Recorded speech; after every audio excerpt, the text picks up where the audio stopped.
Oke teman-teman, assalamualaikum warahmatullahi wabarakatuh. Kali ini saya baru update lagi setelah 51 hari ya teman-teman, sejak tanam menggunakan polybag. Dan saya mau update lagi setelah 51 hari jenis melon golden intanon ya teman-teman. Dan untuk cuacanya sendiri sudah memasuki hujan tiap hari ya teman-teman, curah hujan yang tinggi dan dicampur angin kencang ya teman-teman. Dan dari buahnya sendiri beginilah kondisi buah melon golden intanon ya setelah 51 hari. Dan untuk update di video kali ini membawakan berita atau video yang kurang baik ya teman-teman kabarnya itu. Dan semua tanaman melon golden intanon saya terserang hama atau penyakit jamur bakteri ya teman-teman, sehingga tanaman jenis melon golden intanon saya ada beberapa yang mengalami gagal masa proses vegetatif ya, atau gagal masa proses pertumbuhannya teman-teman. Seperti ini,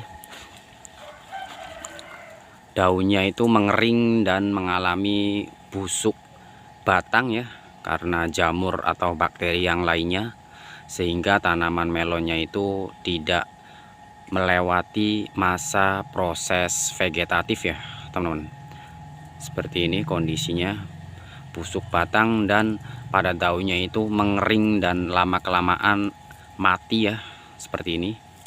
Oke, dan tanaman melon saya juga diserang hama ulat daun ya teman-teman. Kondisi daunnya sendiri kurang sehat karena faktor hujan yang terlalu tinggi, sehingga menyebabkan suhu udara menjadi lembab ya teman-teman. Dan populasi ulat daun itu berkembang secara pesat dan cepat ya, menyebar ke seluruh tanaman melon yang lainnya ya teman-teman. Beginilah kondisi daun yang terserang ulat. Di balik daunnya itu krepes semua ya teman-teman, dan menyisakan bagian serat-serat daunnya saja ya teman-teman. Dan untuk di usia 51 hari ini belum muncul atau tumbuh jaring-jaring net pada buahnya sendiri ya teman-teman, masih mulus rata seperti ini. Dan di musim penghujan ini buah melonnya sendiri terserang jamur juga ya, bintik-bintik seperti ini. Oke, terserang jamur karena suhunya menjadi lembab, dan pada media tanamnya pun sendiri mengalami kelembapan, dan sehingga populasi jamur yang bakteri yang lainnya itu berkembang dengan baik dan menyebar ke seluruh tanaman melon yang lainnya ya teman-teman. Oke, dan mungkin masa panennya pun terjadinya selisih ya, tidak masa panen tidak secara bersamaan karena faktor-faktor yang lain yang diakibatkan oleh suhu cuaca ekstrim seperti ini ya teman-teman. Ada kondisi buahnya yang masih kecil, dan ada juga yang kondisi buahnya terserang jamur atau bakteri yang lainnya ya seperti ini. Alhamdulillah kondisi buahnya masih bulat dan sempurna ya, yang terserang hanya daun dan batangnya saja ya teman-teman. Oke, dan untuk musim penghujan seperti ini, angka penyakit terhadap tanamannya sendiri besar ya teman-teman, seperti jamur atau yang terdapat bintik-bintik pada daun melonnya ya seperti ini, karena curah hujan yang tinggi sehingga menyebabkan bercak-bercak pada daun melonnya yang kurang sehat ya seperti ini teman-teman. Dan angka penggunaan pupuknya sendiri tinggi, naik ya teman-teman, karena biasa kita menyeprai 3 hari sekali, sekarang bisa rutin sampai 1 hari 1 kali ya teman-teman, karena agar menjaga kesehatan dan kesuburan tanaman kita ya teman-teman. Oke, seperti inilah kondisi tanaman melon di musim penghujan setelah 51 hari ya teman-teman.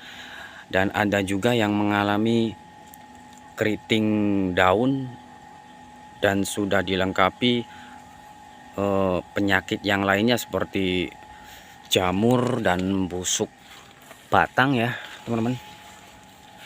Seperti ini, busuk batang dan terserang juga yang namanya ulat daun ya teman-teman, sehingga menyebabkan daunnya itu tidak subur dengan sempurna dan mengalami kerutan seperti ini ya teman-teman. Oke, dari sekitar 25 polybag sendiri yang berhasil sampai muncul berbuah itu sekitar 5 pohon atau 5 tanaman melon saja ya teman-teman. Yang lainnya pada tumbang dan mati terserang hama, jamur dan bakteri yang lainnya ya teman-teman. Oke, nggak apa-apa karena kita menanam di lingkungan yang terbuka dan tidak membangun greenhouse ya teman-teman, sehingga rentansi penyakit yang terjadi pada tanaman melon itu semakin tinggi ya teman-teman. Oke, namun alhamdulillah bisa sampai muncul berbuah seperti ini ya teman-teman. Oke, dan ada juga tanaman melon saya yang dibuahkan 2 ya teman-teman. Ini tanaman melon saya yang dibuahkan 2. Ini buah yang pertama dan ini buah yang kedua ya teman-teman. Dari segi ukuran alhamdulillah tidak jauh berbeda ya teman-teman selisihnya, karena pembagian nutrisinya itu bisa dikatakan stabil ya teman-teman. Oke, alhamdulillah kemungkinan masa panen pun tidak secara bersamaan dan terdapat selisih di masa panennya ya teman-teman. Semoga bisa sampai finish, sampai ke proses masa pemanenannya teman-teman. Oke, mungkin ini saja review dan update di video kali ini. Semoga bisa bermanfaat bagi kalian semua ya teman-teman. Kita ambil hikmahnya saja, ada yang gagal dan ada yang bisa sampai bertumbuh ya teman-teman. Oke, terima kasih. Salam satu akar.